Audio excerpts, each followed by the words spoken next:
Rocking with J-Man is with Mike Giannelli. So how you doing, man? Excellent, excellent. So Mike, you first portrayed Art the Clown. How did you become involved in these projects? Well, me and Damien, like, we were good buddies after high school, just like hanging out all the time. And this was always a passion of his, making movies. We would do little shorts here, little shorts projects for friends' schools and stuff. And then, one day he decided to put his hands out there for the Ninth Circle and just said, "Hey, man, you want to play as clown?" And I said, "Cool." Now, what was it like working with Damien Leone, and how did you approach to creating Art's character?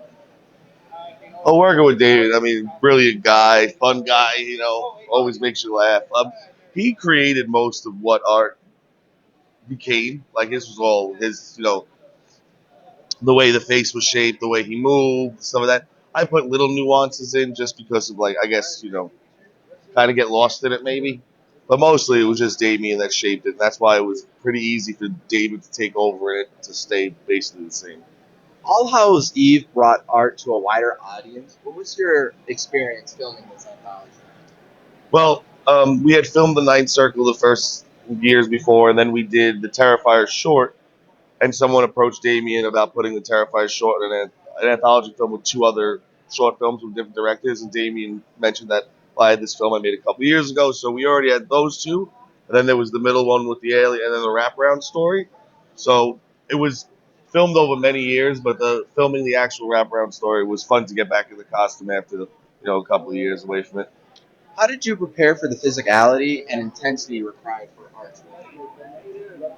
That's a funny story that I tell at a lot of like panels and stuff. Damien would put me in the makeup early in the morning, promised me he would film me first. We're gonna film me right away. Like, it takes about 3 hours to put the makeup on. Can't eat, can't drink anything because it's very fragile to like a lot of movement. And then he would, 12 o'clock come around, one, he wouldn't film me. And it'd be all day long until eventually I was about to lose it and rip it off, and then he'd be like, "Now it's time to film him." So that's how you get these great shots. It's just really me, like, about to just like I just want to move my face normally. What aspects of Art's character did you find the most challenging to portray? His looseness, I was very started very stiff, like the movements. It was very hard to get into that like kind of fluidness, but also intensity, I guess, and the wielding of like the weapons because you never even held these things before. Now, I know you get asked this question a lot, but do you regret stepping away? No, no. Proud of my friend, breaking records and stuff like that. And David is a guy who always wanted to be in film. I was just helping a friend out, and it just turned into this, which I loved. But I always wanted to be a family guy, so now I, married, have kids, and that's what I enjoy. That's why I enjoy coming to these. Gets me into the character and away for the weekend. Did you ever think Art would become one of the biggest faces in modern horror? Well, I get asked this a lot. I knew that once we filmed the Terrifier short before All Hallows Eve, that the horror community somewhere in the realms of it would find it and love it. But where it's gone now, it's in Fortnite now. That's like, it's pop culture now. So yes, the horror fans would have found it, but not this far. But Damien, he just had a dream and he wasn't going to stop. All Hallows Eve featured a wraparound story with art segments. How did you approach these scenes to make them stand out? Well, the big thing was going from, if you watch Night Circle and Terrify, those are all like in abandoned places outside. So it was a totally different take being inside like a normal house. So the approach was a little bit more of psychological because we really didn't have the like the set to like really scare people. So he went a different route. That's why the whole TV coming out of it, and like the sounds, the alien appearing in the background, little things. The character of Art has become a cult favorite. What do you think makes him resonate with the audience? He's got the perfect amount of like humor and like psycho, I guess. Was there any memorable moments or behind the scenes stories from filming All Hallows Eve? Oh, but I can write a book.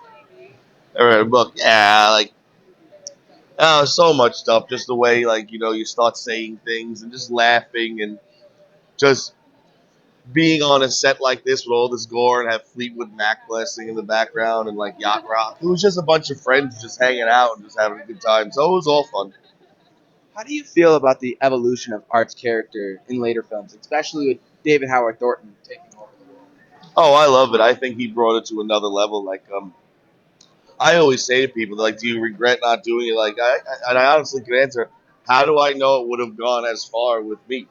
Like, David is a totally different entity. Like, he is, the way he moves. Damien had said in an interview once, he said, Mike may as well just been a psychopath in a clown costume, where David is a clown. So he really, his physicality really makes that character pop. Portraying a menacing and silent character like Art requires unique skills. How did you develop your performance?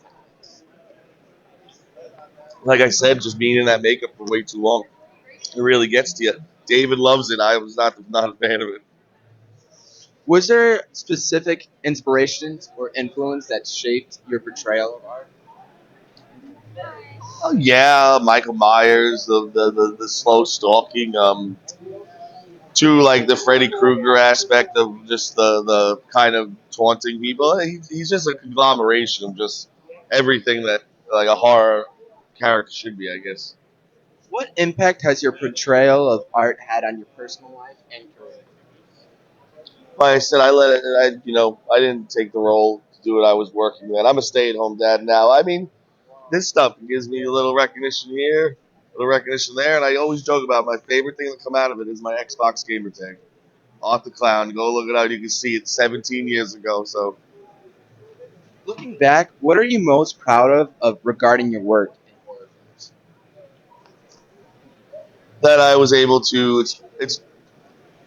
I'm understanding it now that I was able to lay the foundation for what has become like a Mount Rushmore horror icon, and to know that David has said many times that his portrayal is based off of what I did, and it's kind of cool when you see like the success it has.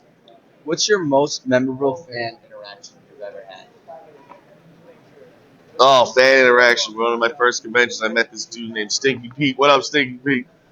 He's just this guy who just goes around in like a diaper with like fake like shit all over him, and so like he was wild, but he's a great guy. If you could return to acting for one role, what would it be?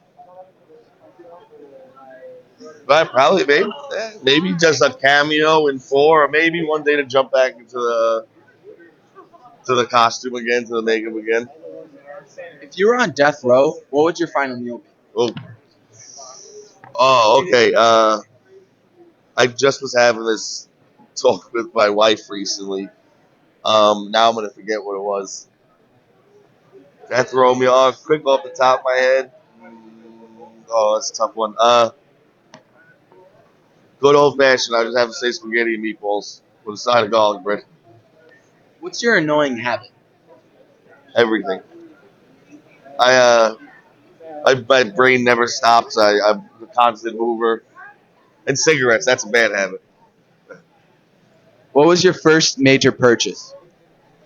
Major purchase? Probably when I was years ago when I was able to get like the Xbox like One on my own. What is your biggest fear? Biggest fear? Oh, I have a couple of rational ones. Aliens, ET, drowning. Yeah, aliens. Probably. All right, thank you so much for being on my show. It's been my Oh, pleasure. no problem, man. Thank you. Thanks, bud.